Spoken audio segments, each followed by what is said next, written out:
All right, we're 6 months into the year, so it is that time again, the inevitable mid-year book Freakout tag. So let's get right into it. You know the drill by now. Number 1, favorite book of the year. Tag really doesn't mess around. It just dives right in. Favorite read so far of this 6 months of 2021, Ingrid Persaud's Love After Love. It's been a long time since I've so thoroughly enjoyed a collection of literary characters and fallen in love with them. You have Betty Ramsden, who's recently widowed after the death of her abusive husband, her son Solo, who's just trying to figure his way out in the world with varying degrees of success, and Mr. Chitan, their boarder, who quickly becomes like a surrogate father to Solo. You know, he's wrestling with his homosexuality in a country where it was deemed, up until recently, illegal. Now, the entire story is told in the island patois of Trinidad, where it's set. And if I were to recount the plot points, it would just sound like a completely over-the-top soap opera. I mean, it's just so extra, but in Ingrid Persaud's hands, I found it incredibly moving. I mean, really, thinking about it, it is totally a telenova in literary form. I'm surprised that there isn't an evil twin brother that shows up in the third act, but honestly, I really did enjoy this, found it a beautiful read. Next up, the best sequel so far. Didn't read any sequels at all this year. Actually, the only book that I read that is part of a series, the first book, good enough that I'm actually going to pick up subsequent books in the series, is Cixin Liu's The Three-Body Problem, translated by Ken Liu. This was a fantastic read, which frankly disabused me of my somewhat naive notions of Alien First Contact, no doubt informed by movies like E.T. or Zefram Cochrane meeting the Vulcans in Star Trek lore.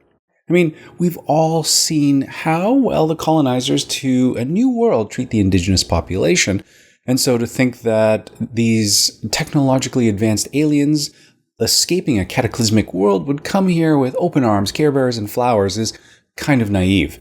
And I love this idea that even humans realizing that these aliens are coming with malicious intent on completely obliviating all of us, there'd be no shortage of individuals just ready to invite these aliens in with open arms, the anti-vax equivalent of alien apologists. And on top of that, the aliens themselves, referred to as Trisolarians, realize that the journey will take about 400 years and can admit that humans' technological progress is super fast and advanced, and the ensuing 400 years, especially with their warlike tendencies, would probably outpace the alien technology and would be fully prepared to repel any sort of attack. And so the aliens are determined to kill our science. I mean, this is just wild, crazy sci-fi. This isn't like some contemporary story thrown over with a little bit of alien gloss, like, I don't know, body-painted alien babes and dudes running around in rubberized suits. This is hardcore Chinese sci-fi shit, and I loved it. Next up, new release that you haven't read yet, but want to. Well, all of them. I mean, this year's fall schedule is absolutely killer, and I can't wait to get some of those books. But the next one that I am going to read, it's out now, is Cultish, The Language of Fanaticism, from the author of Word Slut herself, Amanda Montell. I'm intrigued by this notion of how cults use language to create fanaticism and slavish devotion. And we're talking from everything from Scientology to SoulCycle, QAnon, to drinking the Kool-Aid. And it's not just these sort of dangerous cults like Jim Jones and the Branch Davidians. Cultish language is everywhere. It's pervasive. Dudes are especially susceptible to using this sort of cultish language to determine who's in the know from who isn't. I see it in poker with opening hand requirements and the names we give it. It could be the bros at Wall Street Bets with their terms like hodl, stonks, and diamond hands, or the conspiracy theorists with things like sheepled, blue lobby, red pilled, and plandemic.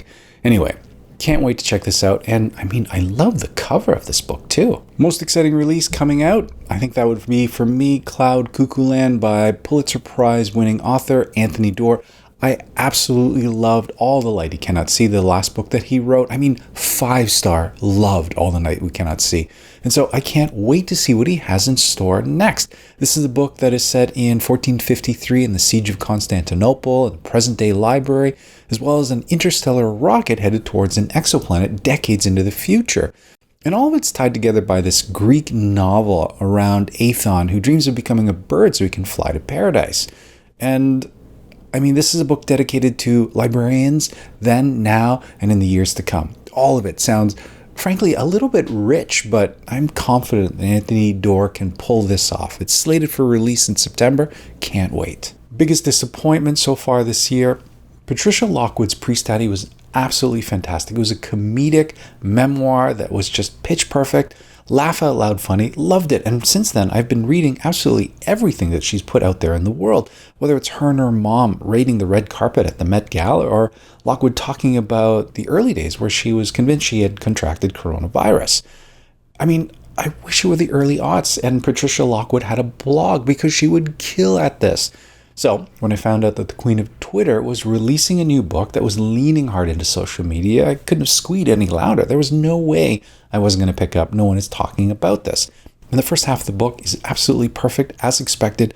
Just these memeable thoughts for all of us living our world online. I totally get it. This isn't something you want to give to your father, unless you want to completely break his brain and have him think the world's gone to shit and the kids are just crazy. LitHub has a helpful sort of catalog of all the internet memes that are referenced in the story if you're feeling a little bit lost and not familiar with the great leg washing dust up, or the peas and guacamole fiasco, the Folgers incest commercial, or why everyone's eating ass. But then, halfway through the book, it takes this turn. The protagonist's sister's daughter is diagnosed with Proteus syndrome, which mirrors Patricia Lockwood's real-world niece, who was diagnosed with Proteus syndrome and subsequently died at 6 months of age. And that's heavy, heavy stuff. And I sort of get it. The internet is this place where it's filled with shit takes and ironic cynicism, but it can also be a place where you mediate your feelings. It can come from a place of sincerity, and you sort of explore feelings of grief or anxiety or despair as well. And I think this is something that Bo Burnham explores a lot in his latest special, which is fantastic, called Inside. Well worth checking out. Anyway, that turn was a bit too much for me, and the whole book as a result sort of fell apart. Doesn't mean I'm not going to keep reading absolutely everything Patricia Lockwood puts out, but I have to say this was a bit of a disappointment for me this year. Biggest surprise of the year, Shuggy Bane by Douglas Stewart. I think I made an entire video about how I was never going to read this frickin' book. I would happily go to my grave having never cracked the spine of this dour Booker Prize winning literary masterpiece. You've got the black and white cover, the dust jacket copy that talks about an alcoholic mom, a gay son, growing up poor in cheery Glasgow, Scotland. Literary misery porn, gay suffering, hard pass. Long story short, it's part of my Book 2 prize cohort that I have to read and review, so I do pick it up and love it. Frankly, I just joined the rest of the literary world and community in singing its praises. You don't need to hear me talk about it more.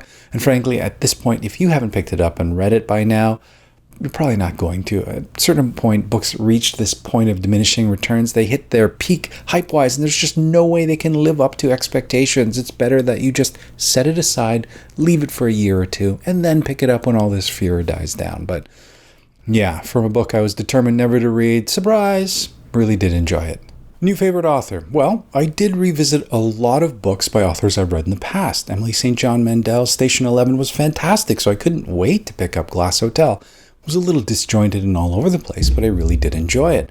Susanna Clarke's Jonathan Strange and Mr. Norrell, obviously a literary sensation. And then the ensuing years, we finally get Piranesi, which I picked up and enjoyed as well. But this was the first time I read any Lily King. And I have to say, the beginning of Writers and Lovers is dire and dark. Our protagonist, Casey Peabody, she's barely able to pay off the interest on her student loans. She's living in a repurposed potting shed, working her butt off as a waitress, gets health insurance only to reveal a litany of life-altering potential, ailments that frankly she can't afford to worry about.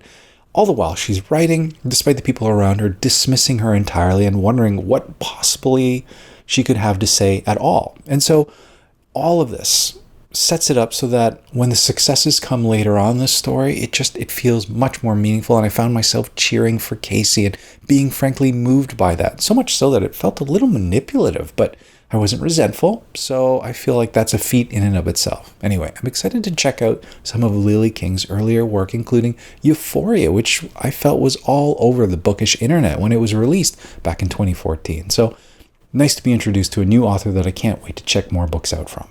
Newest fictional crush.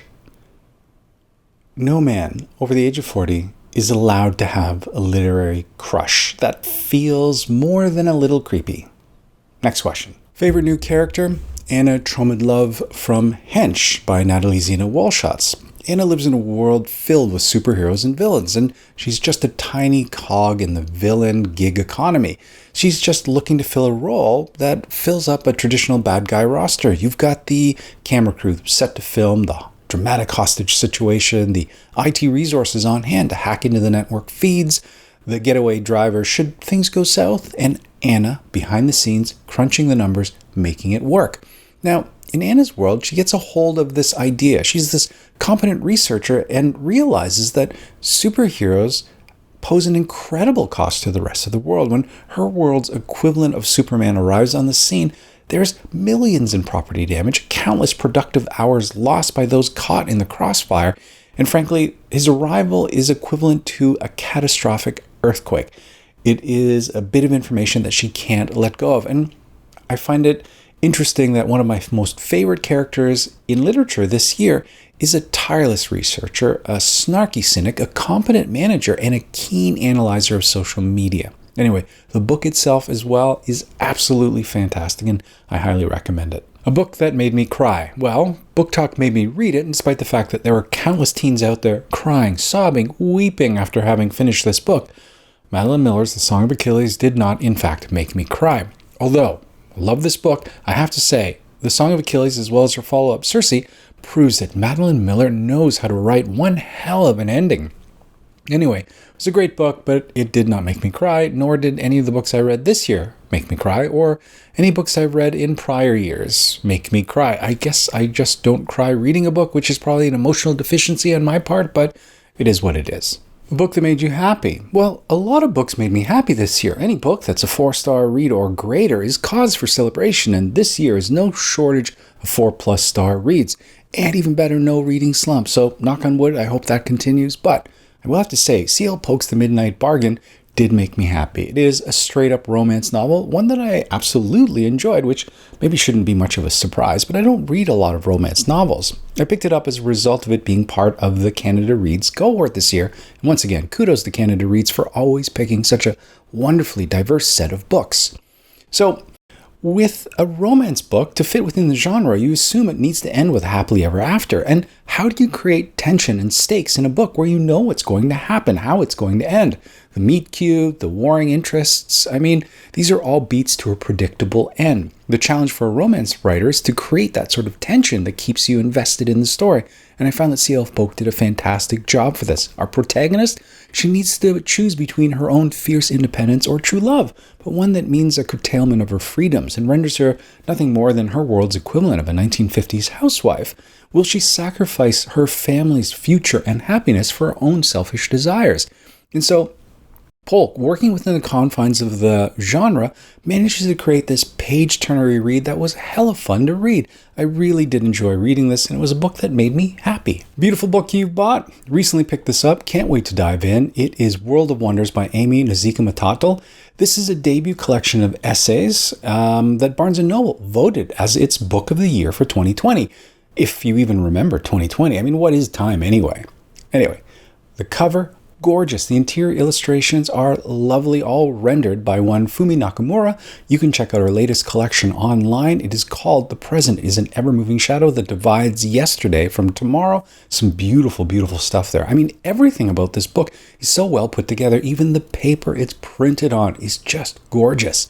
So yeah, I can't wait to dive into this particular one. What book do you want to read before the end of the year? That would be Louise Erdrich's Pulitzer Prize winning work of fiction, The Night Watchman. This is also our Discord book club pick for July, so I'm looking forward to diving into this. Louise is part of the Turtle Mountain Band of Chippewa Indians, and this is the story of her grandfather. All I need to know, and can't wait to check it out. So that is it for me. This is the mid-year book Freakout tag, a bit of an annual tradition. A lot of fun doing this. I hope you're all having a great week of reading, and that you're staying safe. The whole family here is completely double vaccinated, and it feels really, really great. I'm really looking forward to what the next normal is going to be and what that looks like. So, in the meantime, stay safe, enjoy your reading, and we'll talk to you again soon.